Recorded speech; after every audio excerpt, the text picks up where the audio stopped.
तो एक्सरसाइज 6.3 का question number 8 तक हम लोग बनाए थे, ठीक है। आज हम लोग क्वेश्चन नंबर 9 बनाएंगे और क्वेश्चन कुछ इस तरह से दिया हुआ है कि आकृति 6.3 है जो बगल में है। ABC और AMP दो समकोण त्रिभुज है, दिख भी रहा होगा समकोण त्रिभुज जो कि 90 डिग्री का कोण बना रहा है। कोण B और M पर बन रहा है, 90 डिग्री जो बन रहा है कहाँ पे बन रहा है, B पे और M पर। और हम लोग को ये सिद्ध करना है, एक ये और एक ये, मतलब दो चीज को हम लोग सिद्ध करना है। एक तो समरूप सिद्ध करना है और भुजाओं के अनुपात को सिद्ध करना है। समरूप और भुजाओं के अनुपात को सिद्ध करना है। तो जो स्टेप बाय स्टेप हम लोग चलते हैं उसी आधार पे चलेंगे हम लोग। सबसे पहले जो इंफॉर्मेशन दिया हुआ रहता है उसको लिखते हैं हम लोग, दिया गया में लिखते हैं, दिया गया है कि, ठीक है। तो क्या दिया हुआ है, तो सबसे पहली बात है कि ABC और PQR दो समकोण त्रिभुज दिया हुआ है, तो उसको लिख लेते हैं हम लोग कि ABC तथा AMP दो समकोण त्रिभुज है। ऐसा त्रिभुज है, समकोण त्रिभुज है। और हम लोग जान रहे हैं जो कोण बन रहा है दो जगह 90 बन रहा है, एक इसके पास यहाँ बोले या इधर बोले, है ना, दोनों तरफ 90 ना बनेगा। लंब है तो ये अगर लंब है तो यहाँ 90 बोले तो इधर भी 90 ही होगा। कहने का मतलब साफ साफ यह हो कि PM लंब है। कौन है, PM लंब है। तो यहाँ लिख देते हैं कि जो PM है वो लंब है AC पर और जो BC है वो लंब है AP पर, मतलब 90 डिग्री का कोण बनाना है। और हमें सिद्ध क्या करना है, हमें सिद्ध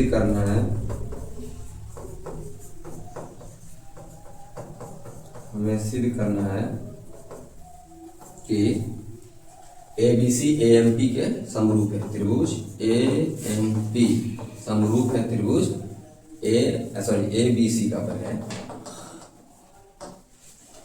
सिद्ध में लिखना है त्रिभुज ABC को समरूप दिखाना है त्रिभुज AMP के, ये पहला सिद्ध करना है।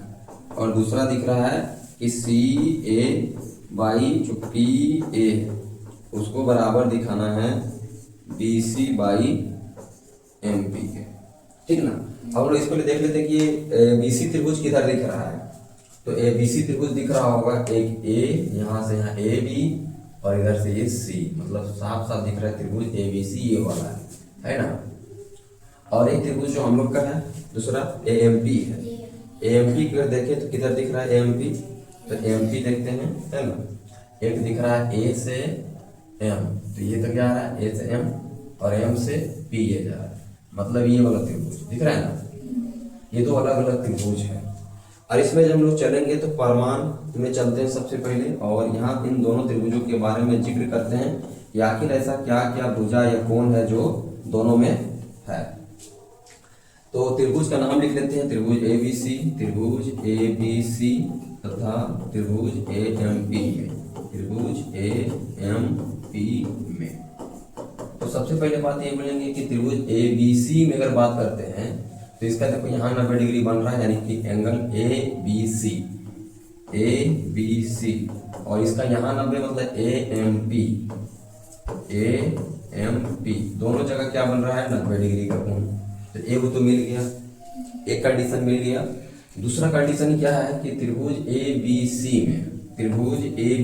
में जो कोण A है, ये त्रिभुज AMP में भी कोण A आ रहा है, मतलब कोण A क्या है, ओवेनिस्ट है। और हम लोग को तो चाहिए दो ही चीजें ना, कम से कम 3 में से 2 अगर एंगल मिल गया तो त्रिभुज क्या हो जाता है, समरूप हो जाता है। तो हम लोग यहाँ कहेंगे अतः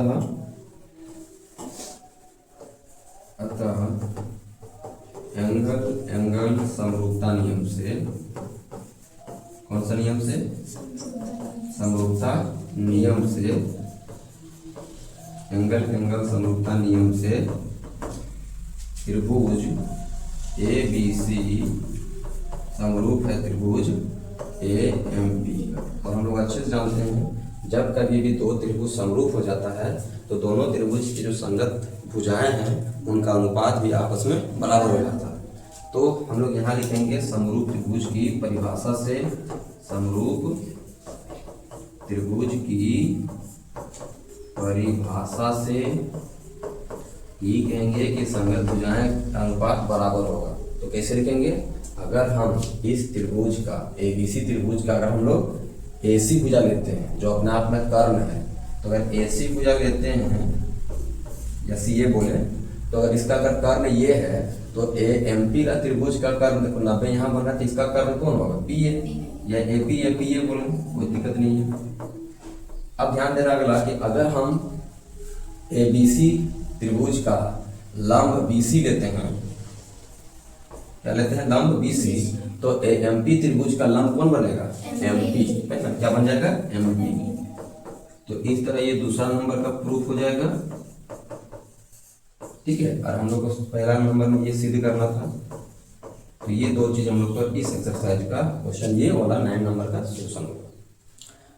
तो क्वेश्चन तो समझ में आया और क्वेश्चन का आंसर भी क्लियर हो गया, है ना। आंसर में मेन देखो ये दो चीज है, ये तो हम लोग का क्वेश्चन में ही दिया रहता है ना, वही चीज को बस हम लोग लिख देते हैं क्योंकि ये स्टेप है।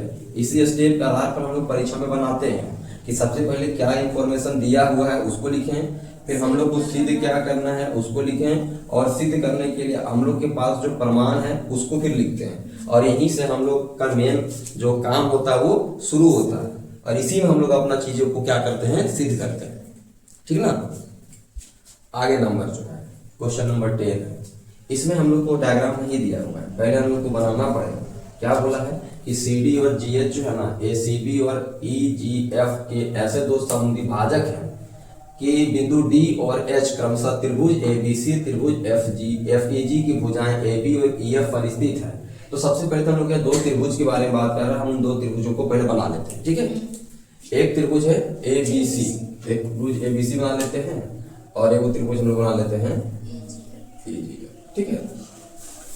तो सबसे पहले इसका नाम दे लेते हैं हम लोग, इसका त्रिभुज का नाम दे देते हैं ABC, ABC, इसका नाम देते हैं, क्या नाम है, EGF।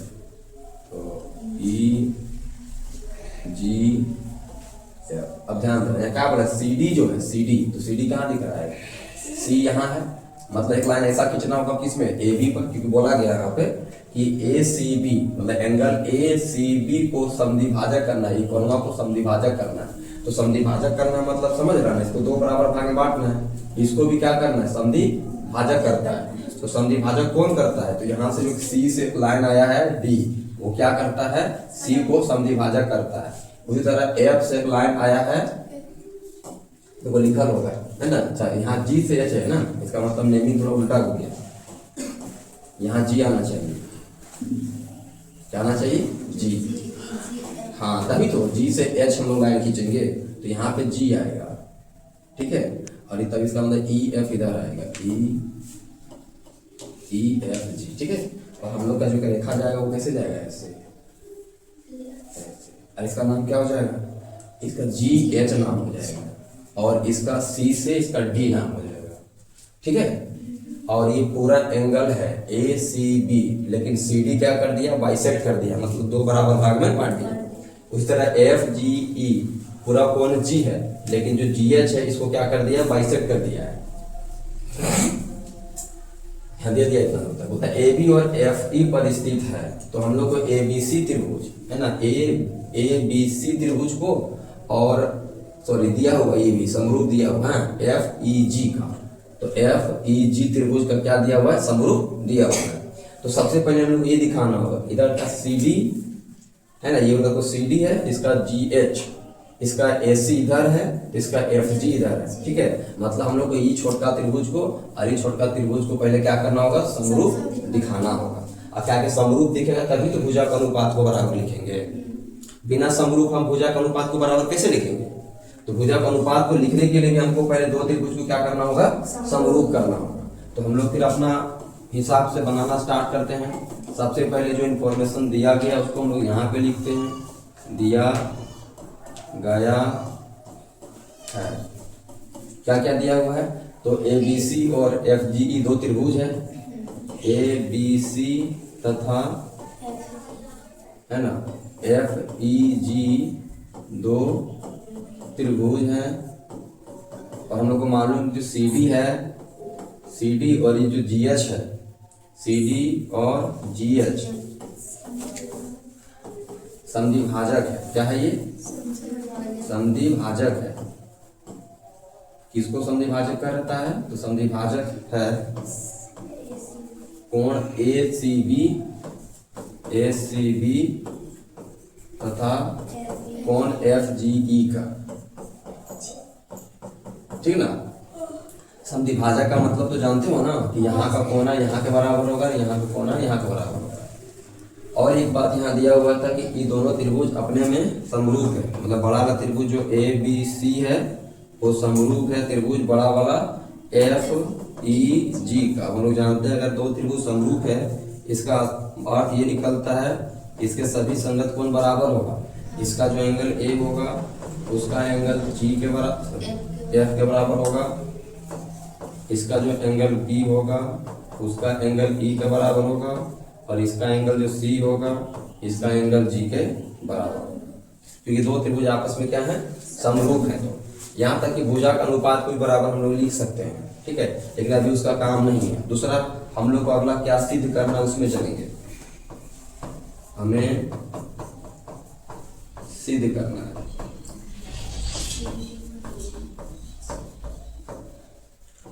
तो ध्यान देना, पहले इसी को लिख देना है जो सिद्ध दिख रहा है क्वेश्चन में। ये तीनों क्वेश्चन को उतार देना है, जो चिन्ह को निकालना है। ठीक है, पहला क्या सिद्ध करना है कि C D by G H equal to A C by H जी।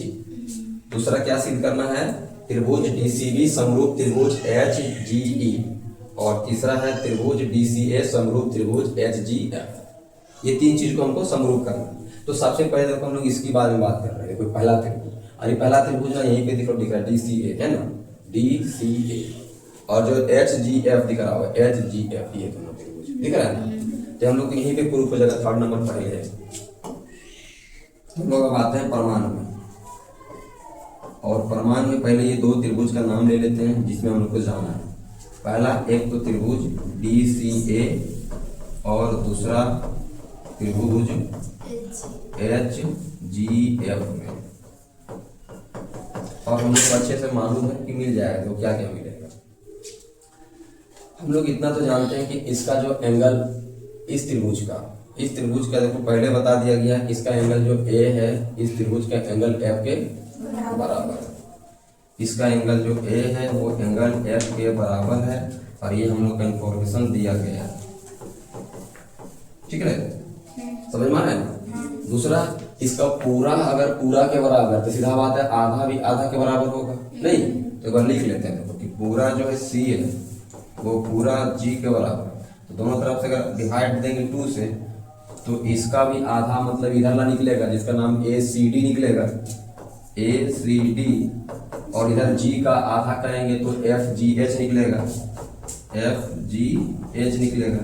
अब ये भी एंगल है ये भी एंगल है तो हम लोग कह सकते हैं एंगल एंगल प्रॉपर्टी से है ना, ये एंगल एंगल समरूपता नियम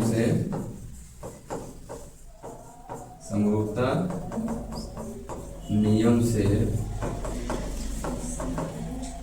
ये त्रिभुज होगा, कौन सा त्रिभुज? डी सी ए, ये समरूप होगा त्रिभुज किसका? H G F. अब बता दो त्रिभुज जब समरूप है डी सी ए ये त्रिभुज समरूप है एच जी एफ ये त्रिभुज का, तो हम लोग आराम से अभी जब समरूप हो गया है तो समरूपता नियम से हम लोग ऐसा कह सकते हैं कि इस त्रिभुज का जो सी डी ला हिस्सा होगा, कौन वाला? सी डी वाला, वो इसका एसी वाला के बराबर, सॉरी सी डी इसका सी डी इसका जी एच आएगा है ना, इसका जी एच वाला आएगा और बराबर होगा इसका। अगर हम लोग एसी ला लेते हैं एसी वाला तो इसका कौन वाला आएगा? एफ जी वाला। समझ में आया? तो कहीं ना कहीं ये थर्ड नंबर का प्रूफ है, ये थर्ड नंबर वाला है अपना आप में है, और ये फर्स्ट नंबर वाला है।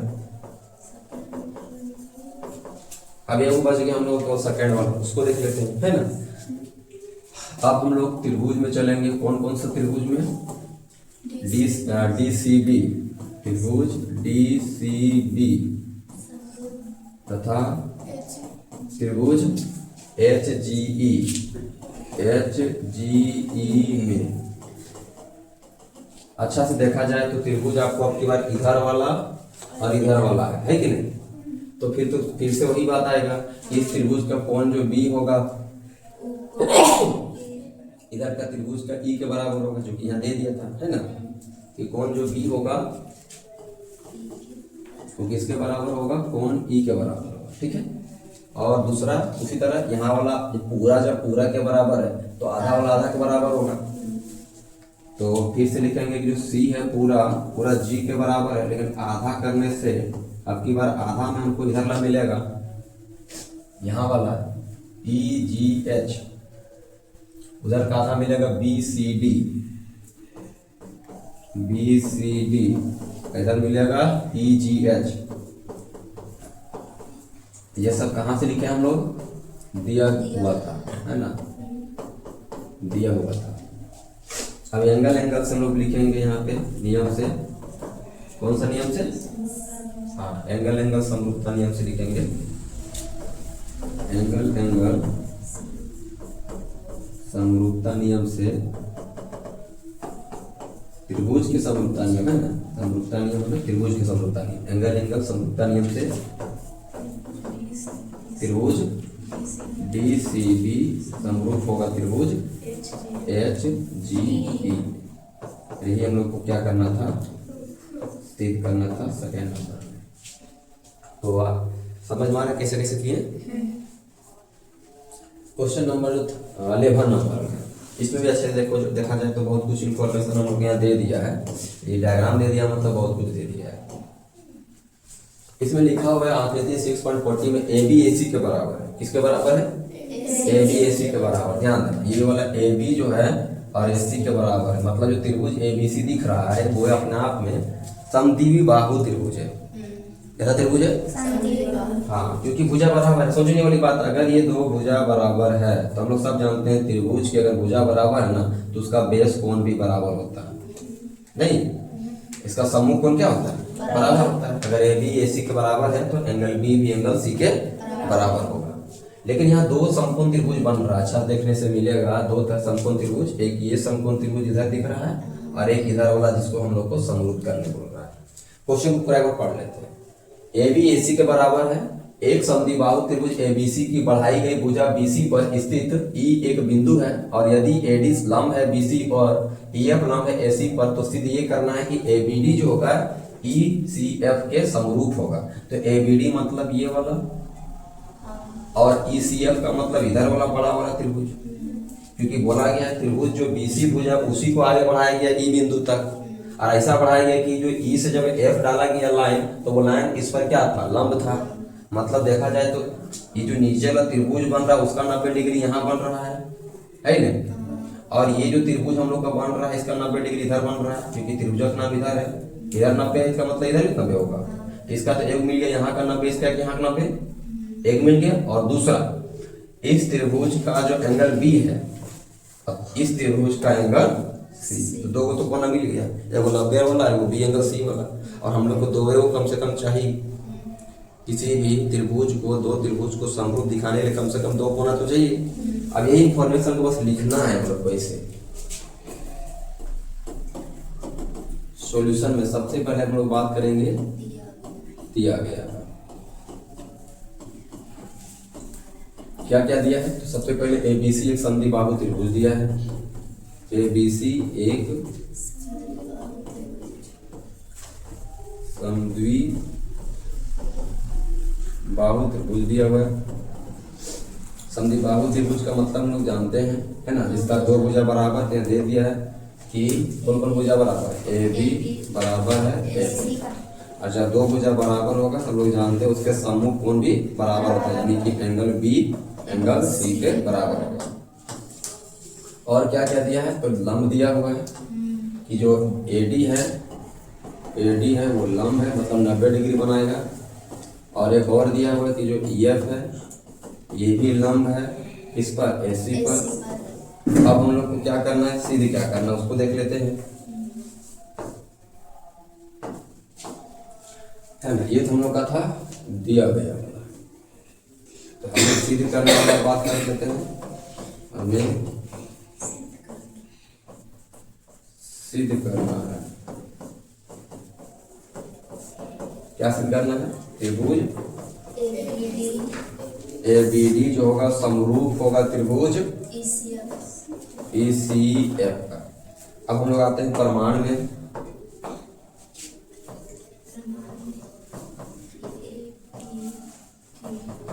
प्रमाण में त्रिभुज इसी में जाएंगे, त्रिभुज ABD तथा त्रिभुज ECF में,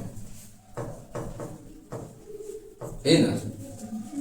हम लोग जान गए हैं भाई, दो चीज तो आराम से मिलेगा हमको। वो दो चीज क्या क्या मिलेगा? तो एक तो इस त्रिभुज का यहाँ का कोना, इसका नाम है ADB। क्या नाम है? ADB। तो एंगल ADB जो होगा, और इसका CF, क्योंकि 90 यहाँ बन रहा है, CFE वाला है ना, CFE वाला में दोनों का 90 डिग्री कोण बन रहा है। और दूसरा हम लोग को दिया गया से लिखेंगे कि जो एंगल B है वो एंगल C के बराबर है। देखो दिया है ना, इसको कहाँ से लिखे थे? क्योंकि दो भुजा बराबर है। अच्छा, दो भुजा बराबर होगा तो हम लोग जानते हैं सम्मुख कोण का नियम से, ये समद्विबाहु त्रिभुज का सम्मुख कोण, क्योंकि भुजा बराबर तो उसके सम्मुख कोण भी बराबर होता है। अब ये दो कोण आ गया तो हम लोग क्या लिखेंगे? कौन सा नियम से? कि एंगल है ना, एंगल समरूपता, त्रिभुज की समरूपता नियम से त्रिभुज कौन सी है? त्रिभुज है ABD, वो समरूप हो जाएगा त्रिभुज किसका? ECF का, है ना, त्रिभुज ECF का। अब बता, जब दो त्रिभुज समरूप हो गया है तो ये तो दिखाना था ना, इतना ही करना था, दो त्रिभुज को हम लोग को समरूप दिखाना। अगला जो है क्वेश्चन, इसमें भी डायग्राम दे दिया है पहले से। क्वेश्चन पढ़ लेते हैं हम लोग। एक त्रिभुज ABC की भुजा AB और BC पर माध्यक, तो माध्यका का मतलब समझना है, ये जो AD वो माध्यका है, और माध्यका का मतलब है यहाँ नीचे का यहाँ वाला दूरी और ये दूरी, मतलब दो समान दूरी में विभाजित करता है। माध्यका क्या होता है? दो समान दूरी में विभाजित करता है। जैसे यहाँ PM भी क्या होगा? तो QR को ना ये दो समान भागों में विभाजित कर देगा, ठीक ना। तो यहाँ कैसे कैसे दिया वो देखो। कहता है एक त्रिभुज ABC, तो ABC तो दिख रहा है ABC, और ABC की भुजा AB, देखो AB दिख रहा है, और BC भी दिख रहा है, ये वाला BC, और इसका माध्यका मतलब AD। तो इसका तीन गो इधर का तीन गो का क्या है? कह दिया है भुजाओं आपस में समानुपाती है, मतलब इसका जैसे AB इसका PQ के समानुपाती है, और इसका जो AD इसका PM का, और इसका पूरा BC इसका QR का दिया, आधा नहीं दिया, पूरा दिया है। मतलब समझ रहे हो, इस त्रिभुज का AB दिया है, इस त्रिभुज का QR दिया, इस त्रिभुज का BD दिया है, मतलब इस त्रिभुज का AD दिया है, इस त्रिभुज का PM दिया है, लेकिन इसमें क्या दिया? पूरा BC इसका पूरा QR के समानुपाती दिया हुआ है, ध्यान देना। तो ये दो त्रिभुज हम लोग का दिया हुआ है, ABC तथा PQR दो त्रिभुज है, और इन दो त्रिभुजों में देखो किस तरह से दिया हुआ है समानुपाती। जैसे बोला कि इसका AB, इधर बोला AB तो उसका PQ, ठीक है। फिर इधर का जो AD है तो उसका क्या लेना है? PM। फिर इसका जो BC है उसका पूरा क्या है? QR। ये दे दिया, ठीक है। और क्या बोला है कि हम लोग को देखो सिद्ध क्या करना है, तो इंफॉर्मेशन दे दिया इतना सा। अब हम लोग को सिद्ध क्या करना वो देखना है। हमें सिद्ध करना है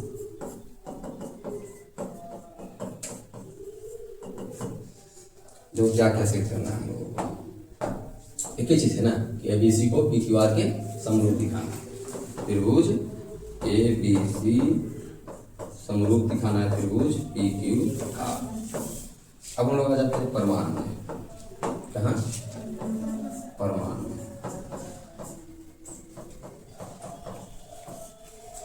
तो ध्यान देना, प्रमाण में तो हमको दिखाना है इस बड़ा सा त्रिभुज को, इस बड़ा सा ना एक दिखाना। देखो त्रिभुज ABC को PQR के बराबर दिखाना है। उससे पहले हम लोग को इस छोटा वाला का त्रिभुज के समरूप दिखाना पड़ेगा, क्योंकि इसको समरूप दिखा लेंगे तो हम लोग को मिल जाएगा एंगल जो B है वो एंगल Q के बराबर मिल जाएगा समरूप दिखाने के बाद।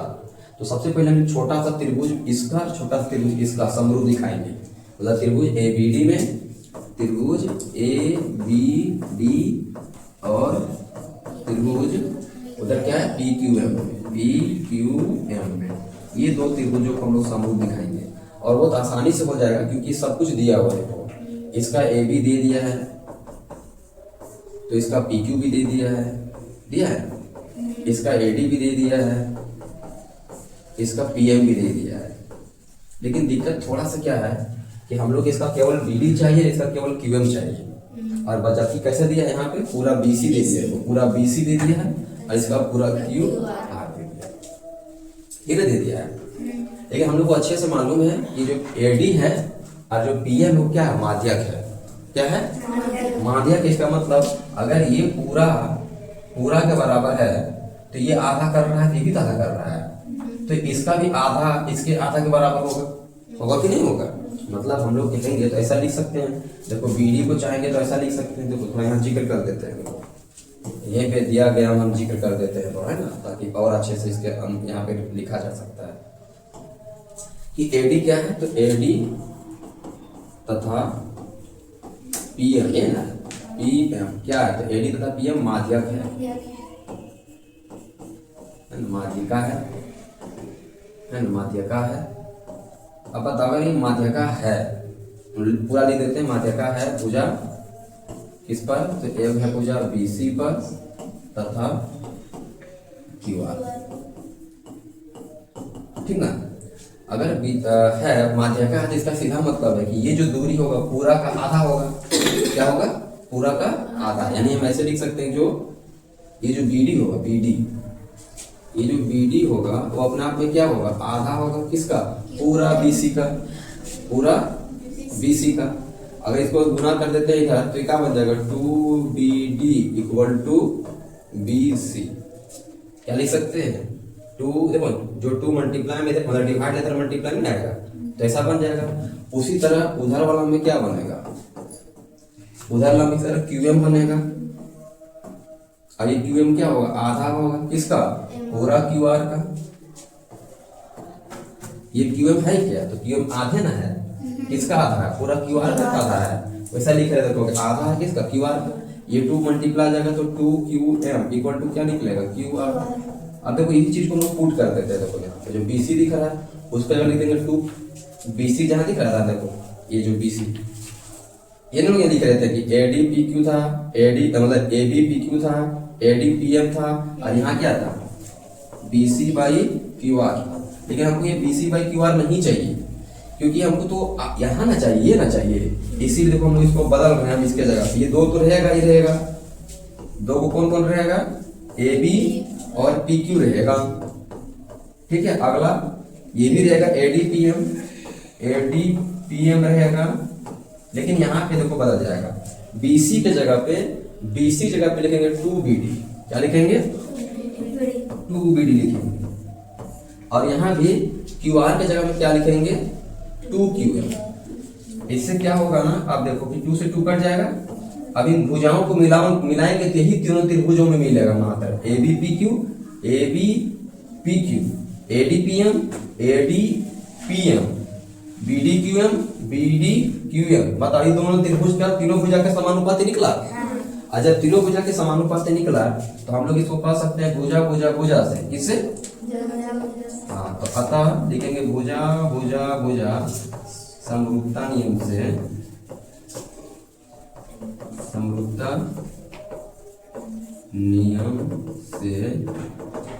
त्रिभुज कौन कौन त्रिभुज था, ABD, छोटा सा ABC नहीं है, ABD ये त्रिभुज हम लोग दिखाते हैं ना। C कहाँ पहुंच जाता है, ABD नहीं है ना, यहाँ ABD तक है ना, ABC नहीं है। हम लोग तो अभी इसका ना सभी भुजाओं को, इसके ना सभी भुजाओं को देखो ना, AB कहाँ का है, यहाँ का है, PQ कहाँ का है, देखो इधर का है, AD कहाँ का है, देखो यहीं तक में है ना AD, PM का है देखो यहीं तक है, और BD कहाँ तक है, देखो यहाँ से यहाँ तक, QM भी कहाँ से कहाँ तक, यहाँ तक। तो पता जब इस त्रिभुज के सारे भुजा इस त्रिभुज के सारे भुजा का समानुपाती है तो ये त्रिभुज ना इस त्रिभुज के समरूप होगा कि पूरा हो जाएगा, पूरा तो नहीं होगा। तो यहाँ लिखेंगे त्रिभुज ABD समरूप होगा त्रिभुज PQM। अब ध्यान दें, जब दो त्रिभुज समरूप होगा तो देखो हम लोग समरूपता के परिभाषा से क्या लिखेंगे, इसका कोना बी इसका कोना क्यू के बराबर होगा, कोना बी जो होगा कोना क्यू के बराबर। यही हम लोग का मेन पॉइंट है, ठीक है, यही हम लोग का क्या है, मेन पॉइंट है। अब ध्यान देना, यही वाला के आधार पर हम बड़ा सा त्रिभुज एबीसी और बड़ा सा त्रिभुज पीक्यूआर को क्या करेंगे, समरूप करेंगे, जो कि आसानी से हो जाएगा समरूप। कौन कौन त्रिभुज है, एबीसी। अब हम लोग चलेंगे त्रिभुज एबीसी और त्रिभुज पीक्यूआर में। अब जब ये दो त्रिभुज चलेंगे तो हमको उसमें से दो चीज तो पहले से मालूम है, कौन कौन भुजा, इसका ए बी भुजा, इसका पी क्यू भुजा, ए बी बटा पी क्यू, और इसका बड़ा सा भुजा बी सी और इसका बड़ा सा भुजा क्यू आर। समीकरण 1 में आप देख सकते हो, नहीं दिया है कि ए बी पी क्यू और बी सी क्यू आर दो भुजा बराबर दिया है, तो दो को भुजा इसको ले लेंगे और एक कोना जो यहाँ से निकाले हैं, कोना जो बी है वो कोना किसके बराबर होगा, क्यू का। तो इस बड़ा सा त्रिभुज का ही कोना बी है और इस बड़ा सा त्रिभुज का ही कोना क्यू है, तो यहाँ एक एंगल हुआ, दो को क्या होगा, साइड हुआ। तो हम लोग कौन सा यहाँ नियम लगा देंगे, है ना, यहाँ लगाएंगे साइड एंगल साइड समरूपता नियम से, समरूपता नियम से त्रिभुज ए बी सी समरूप त्रिभुज पी क्यू आर। और यही क्या करना था, समझ में आया। चलो इसको अब अच्छे से क्या करना है, बढ़िया से कॉपी में लिखना है, इसको कम से कम 1-2 बार रिवीजन मारो, तब फिर अच्छे से क्लियर हो जाएगा।